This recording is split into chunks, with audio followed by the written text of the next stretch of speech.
اعلم وفقك الله يوفقنا اوك الى ان التقوى الله المفرات انما تتحقق بفعل اوامر الله تعالى يا الله تزازዎችን በመተግበር ነው ተቅዋ የሚገኘው ጫቱን በመብላት አይደለም يا الله ትእዛዝ በመፈጸም ብቻ ነው ተቅዋ ሊገኝ የሚችለው ይሄ ነው ቅድም ነግራችኋለሁ በተለያየ ነገር ተቅዋ ገኘ የሚሉ ሰዎች አሉ ወጅትናቢ ነዋሂህ እሱ የከለከለውን በመከልከል ነው ተቅዋ የሚገኘው وتقوى الله وصية الله تعالى للأولين ለመጀመሪያዎቹም አላህ አደራ ብሏቸዋል ለመጀመሪያዎቹ ተውራትና እንጂል ለተሰጡ ሰዎች ናቸው ይላሉ ሁሉንም ያካትታል والآخرين እኛም ጭምር አደራ ተብለናል ምን በሚል كما قال تعالى الله لك الكتاب ይላል አላህ በእርግጥ ቃል አስገብተናቸዋል እናትህ አባትህ ይሄን ነገር ልጄ አትፈጽም አላህን ፍራ ስትልህ ወይ ከሞተች ወይ ከሞተ የእናቴ ወሲያ የአባቴ ወሲያ አለብኝ ይባላል አይደል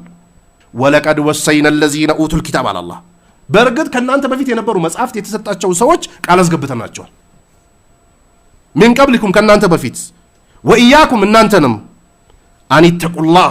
አላህን ፍሩ በሚል ቃል አስገብተናቸዋል የሰው ልጅ ሲፈጠር አላህ አለስቱ በረብኩም ሲላቸው ቃሉ በላ አንተ ነጌታ ነህ አሉ ቃል ገብተዋል ከተዘሩ በኋላ ሐሳባቸውን አቂዳቸውን ዘሩትና ተበተነባቸው ወቀድ ፈሰረ አብዱላህ ኢብኑ መስዑድ በእርግጥ አብዱላህ ኢብኑ መስዑድ ተርጉሞታል ተቅዋ في قوله تعالى الله በተናገረው ላይ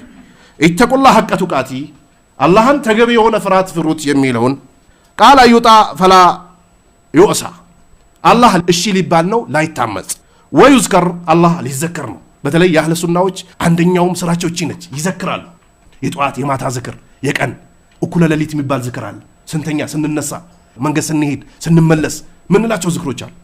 አላህ ሊወሳ ነው ላይረሳ ወይሽከር ፈላ ይክፈር አላህ ይመሰገናል አይካድም ይሄም ተፍሲሩ ጠበሪ ከታች 7ኛው ሙጀለድ 65ኛው ቁጥር ላይ አስቀምጧል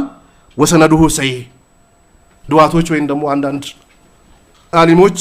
ጠልቅ ኢብኑ ሐቢብ ያስቀመጠውን ትርጉም በላጭ ወይንም ደግሞ በጣም ግልጽ የሆነ ብሎ የሚጠቅሱት አሉ ወህወ ታቢይ ነው እሱ በ90ዎች አካባቢ ነው የሞተው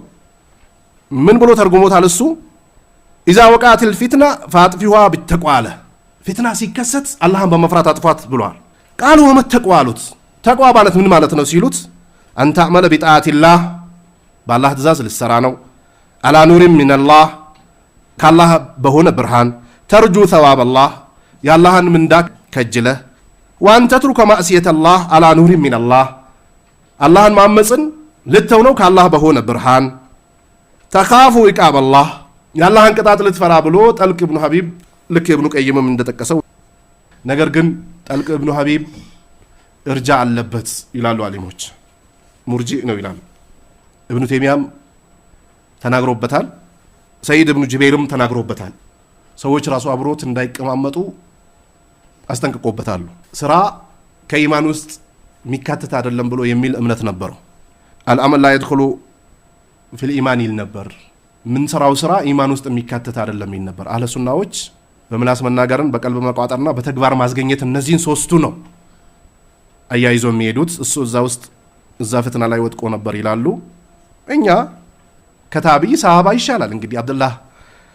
ኢብኑ መስዑድ ነው የፈሰረው እንግዲህ ስለ ተቅዋ በተቅዋ ዙሪያ ሰለፎች የተናገሩት በላጭ ነው የጠልቅ ኢብኑ ሐቢብን ከመጥቀስ በላይ ይላሉ ይሄን ነው ለንይዝ የሚገባው ተከክለኛ ሱና ላይ የነበሩ ሰለፎች ያብራሩትን ልንጨምር እንችላለን ነገር ግን ያው ጠልቅ ኢብኑ ሐቢብ በዛች ላይ ይሽካል ነበረችበት ብሎ